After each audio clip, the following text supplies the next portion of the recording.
دیوان امام شافعی رحمۃ اللہ علیہ جواب اللئیم قل بما شئت فی مسبت اردی فسکوتی عن اللئیم جواب، میری ذات کو گالی دینے میں تو جو چاہے کہہ، تو میرا چپ رہنا کمینے کو جواب ہے۔ اس شعر کے اندر شئت واحد مذکر حاضر بحث فعل ماضی باب فاتحہ یافتہ ہو۔ ما انا آدم الجوابی ولیکن ما من الاسد ان تجیب الکلاب، میں جواب دینے سے عاجز نہیں ہوں، لیکن شیروں کی یہ شان نہیں کہ کتوں کو جواب دیں۔ اس شعر کے اندر آدم یہ عاجز کے معنی میں ہے، اور اسد یہ اسد کی جمع ہے۔ تجیب یہ ان کی وجہ سے با پر فتح آئی، یہ اجابہ یجیب اجابتاً سے صیغہ ہے واحد مؤنث غائب کا۔ الکلاب یہ کلب کی جمع ہے، کتے۔ الفرج قریب کشادگی قریب ہے، اس کے متعلق دو شعر ہیں۔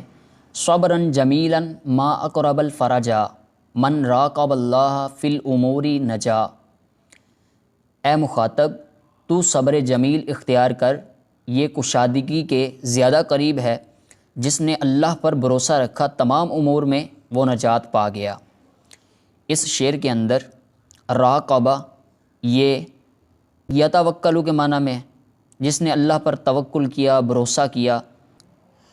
من صدق اللہ لم ینلہ اذی، جس نے اللہ کو خالص کیا اسے کوئی تکلیف نہیں پہنچی۔ ومن رجاہ یکون حیث رجا، جس نے جس چیز کی امید کی اس نے اسی طرح اس کی امید کو پایا۔ اس شعر کی وضاحت یہ ہے، جس نے اللہ کو تمام امور میں خالص کیا اس کو کوئی تکلیف نہیں پہنچے گی، اور جس نے اللہ سے جس چیز کی امید لگائی خالص اپنے دل سے، تو اللہ تبارک و تعالیٰ اس کے ساتھ ہے اور اس کا مددگار ہے۔ اس شعر کے اندر سودا کا واحد مذکر غائب بحث فعل ماضی باب نصر ینصر۔ الصمت شرف، خاموشی عزت ہے۔ ان اشعار سے پہلے کچھ وضاحت ملاحظہ ہو۔ امام شافعی رحمۃ اللہ علیہ کے دوستوں نے امام شافعی کو کہا کہ آپ جھگڑا کرنے والے جو لوگ ہیں ان کو جواب دینے سے آپ خاموش کیوں ہیں، ان کو جواب دیں، انہوں نے آپ کو برا بھلا کہا ہے، آپ سے جھگڑا کیا ہے۔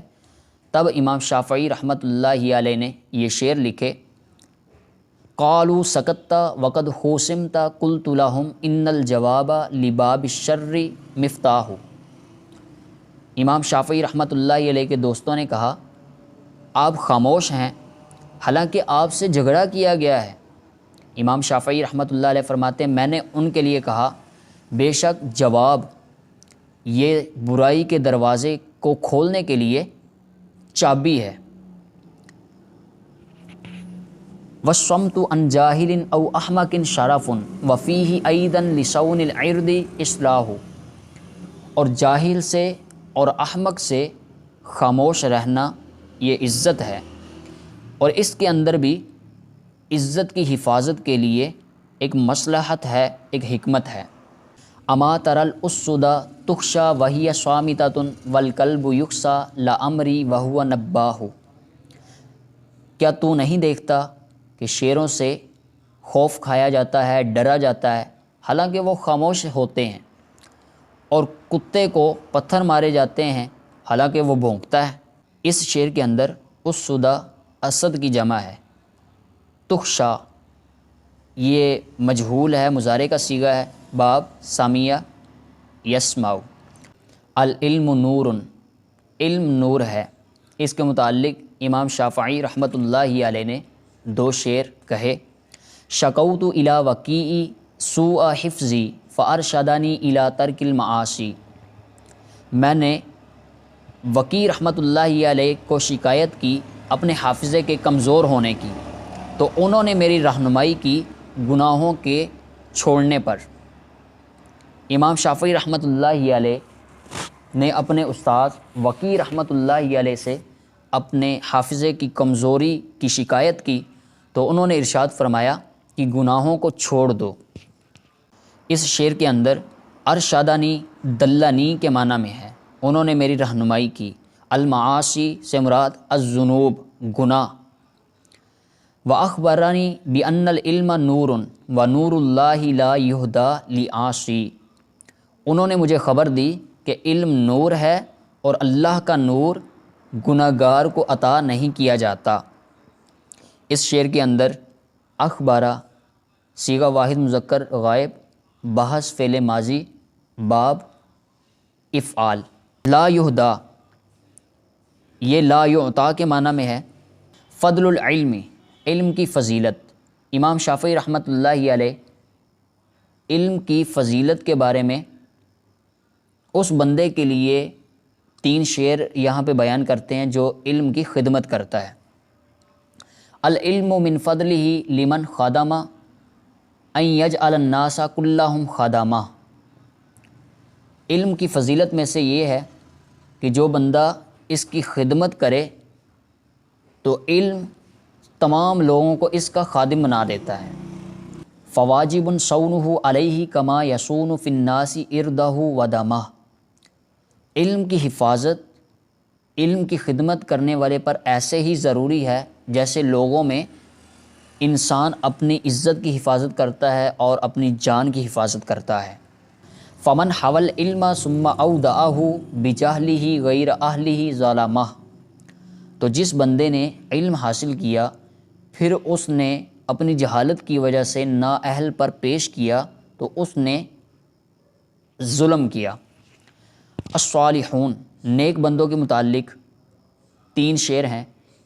انا للہ عبادا فتنا ترکوا الدنیا وخافوا الفتنہ، بے شک اللہ کے کچھ سمجھدار بندے ہیں جنہوں نے دنیا کو چھوڑ دیا اور فتنوں سے وہ ڈر گئے۔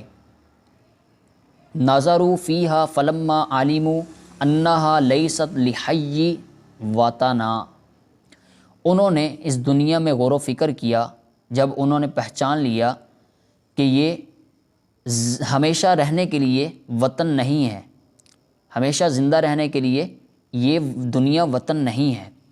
اس شعر کی وضاحت یہ ہے کہ دنیا لوگوں میں سے کسی کے لیے رہنے کا گھر نہیں ہے۔ جعلوہا لجۃ واتخذوا صالح الاعمال فیہا سفنا، ان نیک بندوں نے اس دنیا کو بہت بڑا گہرا سمندر بنایا اور انہوں نے نیک اعمال کو اس میں کشتی بنایا۔ اللسان احفظ لسانک ایھا الانسان لا یلدغنک انہ ثعبان، اے انسان تو اپنی زبان کی حفاظت کر کہ کہیں یہ تمہیں ڈس نہ دے کہ یہ بہت بڑا اژدہا ہے۔ اس شعر کے اندر احفظ واحد مذکر حاضر، بحث فعل امر، باب حافظ یحفظ سمیع یسمع۔ لا یلدغنک اس سے مراد منہ کے ذریعے ڈسنا مراد ہے۔ کم فی المقابر من قتیل لسانہ کانت تہاب لقاءہ الاقران، کتنے ہی لوگ قبروں میں ہیں اپنی زبانوں کی وجہ سے قتل کر دیے گئے، حالانکہ ان کے ہم زمانہ لوگ ان سے ملاقات کرنے کے لیے ڈرتے تھے۔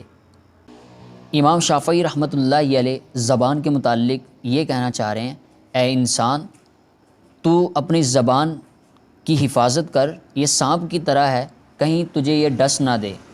کتنے ہی بہادر ایسے ہیں کہ ان کے ہم زمانہ لوگ ان سے ملاقات کرنے کے لیے ڈرتے تھے جنگوں میں، تو وہ اپنے زبانوں کی وجہ سے قتل کر دیے گئے۔ العز الفانی یا من تعزز بالدنیا وزینتہا الدہر یأتی علی المبنی والبانی، اے وہ شخص جس نے دنیا اور اس کی زینت کو عزت ظاہر کیا، حوادثات زمانہ مکان پر بھی آتے ہیں اور مکان میں رہنے والے پر بھی آتے ہیں۔ وَمَن يَكُنْ عِزُّهُ الدُّنْيَا وَزِينَتُهَا فَعِزُّهُ عَنْ قَلِيلٍ زَائِلٌ فَانٍ، اور جس کی عزت دنیا اور اس کی زینت ہے نا تو اس کی عزت بہت تھوڑی ہے، ختم ہونے والی ہے، فانی ہے۔ وَعْلَمْ بِأَنَّ كُنُوزَ الْأَرْضِ مِنْ ذَهَبٍ فَاجْعَلْ كُنُوزَكَ مِنْ بِرٍّ وَإِیمَانٍ، اور تو جان کہ زمین کے خزانے سونا اور چاندی ہیں، تو تو اپنے خزانے نیکیاں اور ایمان کو بنا۔ القضاء والقدر، اس کے بارے میں امام شافعی رحمۃ اللہ علیہ نے 3 شعر کہے۔ ان الطبیب بطبہ ودوائہ لا یستطیع دفاع مکروہ عطا، بے شک طبیب اپنی طب کے ذریعے اور دوائی کے ذریعے آنے والی بیماری کو دور کرنے کی استطاعت نہیں رکھتا۔ مال الطبیب یموت بالداء الذی قد کان یبرئ جرحہ فیما مدا، طبیب کے لیے کیا ہے، وہ مر جاتا ہے اسی دوائی سے کہ جس کی وجہ سے زمانہ ماضی میں زخموں کو وہ ٹھیک کیا کرتا تھا۔ ذہب المداوی والمداوی والذی جلب الدواء وباءہ ومن اشترى، طبیب بھی چلا گیا، مریض بھی چلا گیا، اور وہ جو دوائی ایک جگہ سے دوسری جگہ لایا وہ بھی چلا گیا، اور جس نے اس کو خریدا وہ بھی چلا گیا، اور جس نے اس کو بیچا وہ بھی چلا گیا۔ اس شعر کے اندر ذہبہ ماتا کے معنی میں ہے کہ سارے مر گئے، طبیب بھی مر گیا، مریض بھی مر گیا، ایک جگہ سے دوسری جگہ دوائی لانے والا وہ بھی مر گیا، اس دوائی کو بیچنے والا بھی مر گیا، اور اس دوائی کو خریدنے والا بھی مر گیا۔ ان اشعار کے اندر تقدیر کے متعلق بتایا جا رہا ہے کہ اللہ تبارک و تعالیٰ کے حکم سے ہی جو مرض آتا ہے، بیماری آتی ہے، وہ دور ہوتی ہے۔